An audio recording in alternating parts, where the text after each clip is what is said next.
abay! Hindi na makaya, Junjun, oy!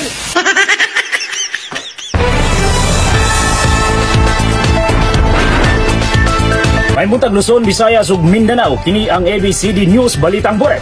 Sa ngalan ni Fall Istuwaghop, kini si Junjun Dagumon. Nabalaka karon og simi nabalaka gayon ang mga lumulupyo sa Mindanao, partikularmente dinhi sa Panabo City. Tungod kay mikalit og abot ang bagyo, nga wa gyud kini nagpahibalo. Ani ang report ni Dungkoy Mamak, 52 anyos, hapit na mag 53. Dungkoy Mamak, pasok. Yes, you know, ang mga na naipit lang ko diri sa bagyo, oy. Ang bagyo diri manalap. Kung inyo makita karon, grabe yung hangin diri. Naipit na yung po diri. Grabe yung magahungan no ang oy. Amo ni giset ang bagyo gahapon. Niingon man siya hari sa modayon tinuna ko sa lakaw.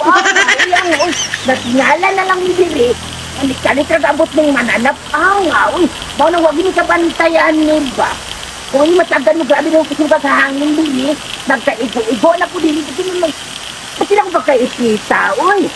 Tabangin tigali ni Dirizon, angaan. Kasi hindi kusong ka sa hangin. Uy. Abay, Jun. Hindi makaya, Jun, uy. Abay. Hindi makaya, Jun, uy. Tabangin tigali ni Dirizon. Naipit na yung bagyo din eh. Grabe mo kusugan sa hangin, uy! Kaya ko yung muli na lang po, di na ko rin tiwason, uy! Kasi naman kusugan yung mananap, uy!